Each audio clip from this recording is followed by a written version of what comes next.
Tapi saya kira ini juga debatable karena tesnya cuma tes kognitif, Pak Dirjen, Pak Menteri. Sedangkan kognitif kan belum bisa menggambarkan seluruh kepribadian seorang guru. Ada guru yang kaya teori pedagogis, tapi miskin pengalaman. Ada guru yang kaya pengalaman, miskin teori pedagogis. Hingga ketika kemudian harus menjawab tes-tes objektif, mereka tidak bisa. Tapi mereka kaya pengalaman.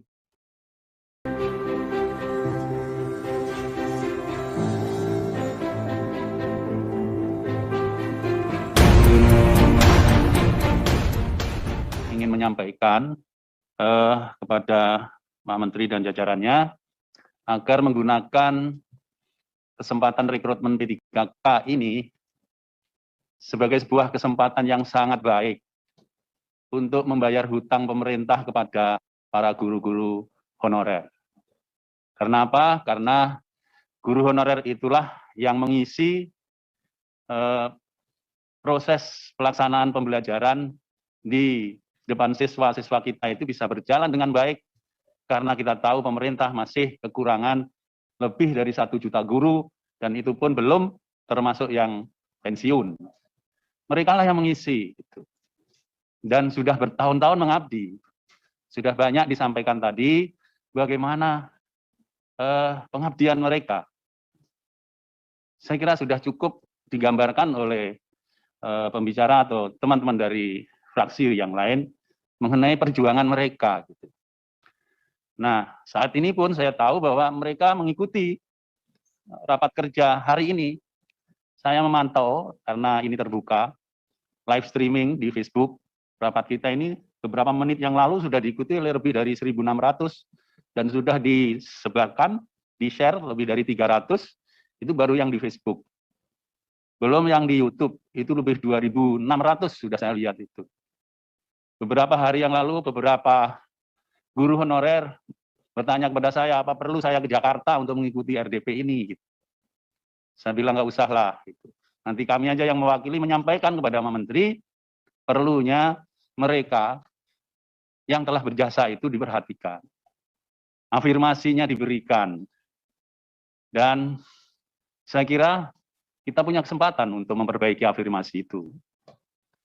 Nah, sekarang ini mereka merasa dibebani satu tambahan pikiran, karena passing grade itu dimaksudkan, mengapa harus tinggi? Karena dimaksudkan untuk melindungi siswa.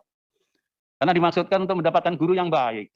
Tapi saya kira ini juga debatable, karena tesnya cuma tes kognitif, Pak Dirjen, Pak Menteri. Sedangkan kognitif kan belum bisa menggambarkan seluruh kepribadian seorang guru. Ada guru yang kaya teori pedagogis, tapi miskin pengalaman. Ada guru yang kaya pengalaman, miskin teori pedagogis, hingga ketika kemudian harus menjawab tes-tes objektif, mereka tidak bisa. Tapi mereka kaya pengalaman. Saya kira ini harus bisa menjadikan dasar pertimbangan kita untuk memberikan afirmasi kepada guru-guru kita, baik yang usia 35 ke atas, maupun yang belum 35 tapi pengabdiannya sudah puluhan tahun. Saya kira itu yang kami harapkan. Sekali lagi, gunakanlah kesempatan mengangkat P3K ini untuk membayar hutang kepada guru-guru honorer kita yang telah memberikan pengabdian mereka untuk bisa diangkat menjadi ASN P3K. Insya Allah kalau afirmasi diberikan oleh Mas Menteri, Pak Dirjen, Bapak bisa mengubah air mata kesedihan menjadi air mata kebahagiaan. Dan pahalanya pasti untuk Pak Menteri dan juga Pak Dirjen serta jajaran yang lain. Terima kasih. Dengan semangat mengubah air mata kesedihan menjadi air mata kebahagiaan, saya ingin menyampaikan yang pertama. Kami mendengarkan dengan baik dan sangat teliti dalam saudaraku Menteri menyampaikan tadi pemaparan tentang guru P3K. Dan kami juga mendukung bahwa Kemendikbudristek harus mempertimbangkan masukan dari pakar-pakar pendidikan tentang pentingnya menjaga integritas proses seleksi guru untuk meningkatkan kualitas pendidikan bagi siswa di Indonesia. Kami sangat memahami itu. Dan juga saudaraku Mas Menteri juga mau menyampaikan bahwa 1 juta guru P3K itu didapat karena ada janji saudaraku Mas Menteri untuk menjaga kualitas dari guru-guru tersebut yang akan diloloskan dalam seleksi P3K. Kami juga sangat memahami. Tetapi juga perlu juga dipahami bahwa kalau ada guru-guru, bukan kalau ada, banyak sekali guru-guru yang mengalami kekurangan dalam hal pendidikan, dalam hal keterampilan, itu juga adalah sumbangan dari pemerintah kita yang tidak melakukan pendidikan dengan sangat baik kepada para guru-guru tersebut.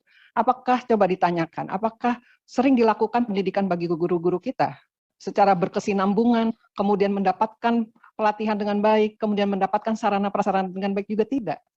Saya bisa sampaikan lah, saya ini mewakili Bengkulu saja, bahwa di Bengkulu, di Kabupaten Kaur, ada satu sekolah, satu atap, di mana ada SD, SMP, tidak pernah mendapatkan laptop. Terus kemudian guru honornya ada 4 dan guru PNS-nya 1. Mereka harus melakukan pengajaran di situ. Nah, ini yang 4 ini kemudian melakukan ikutan ini P3K. Bu Dewi, kita nih ikutan. Saya nurut kata Pak Dirjen bahwa harus pada latihan, bikin grup, ikut bimbingan tes, sudah. Ikut pelatihan, sudah. Walaupun susah payah itu, kalau mau pergi ikut pelatihan itu nyebrang dulu jembatan. Dan itu banyak kejadian. Nah, karena itu, Saudaraku Menteri, dalam hal ini tadi disampaikan, ubahlah air mata kesedihan menjadi kebahagiaan, dan menyambung dari Saudaraku Kadafi katakan, terima aja semuanya, kemudian lakukan upgrade. Lakukanlah pendidikan yang sangat baik kepada guru-guru honor itu. Kalau Mas Menteri yang melakukan ini, saya rasa bisa. Karena Mas Menteri orangnya visioner, maju ke depan dan paham cara melakukannya. Nah, karena itu, menjawab dari keinginan para guru-guru honor, pertimbangkanlah hal ini, karena tadi passing grade-nya susah, soalnya susah, pokoknya susah-susah semua. Ya saya nggak ngerti lah, kalau Saudaraku Menteri kan memang orangnya pintar, jadi kalau ngelihat soal itu, ini sih gampang. Pertimbangkan itu dan mudah-mudahan ada jalan keluar. Saya rasa Mas Menteri sangat bisa mencarikan jalan keluar, dan kemudian menjawab kekurangan dari guru-guru kita, kekurangan jumlah guru. Dan saya juga ingat bahwa program ini dilakukan karena adanya kekurangan guru di Indonesia, menjawab kekurangan guru kita. Terima kasih. Billahi taufiq wal hidayah. Wassalamualaikum warahmatullahi wabarakatuh.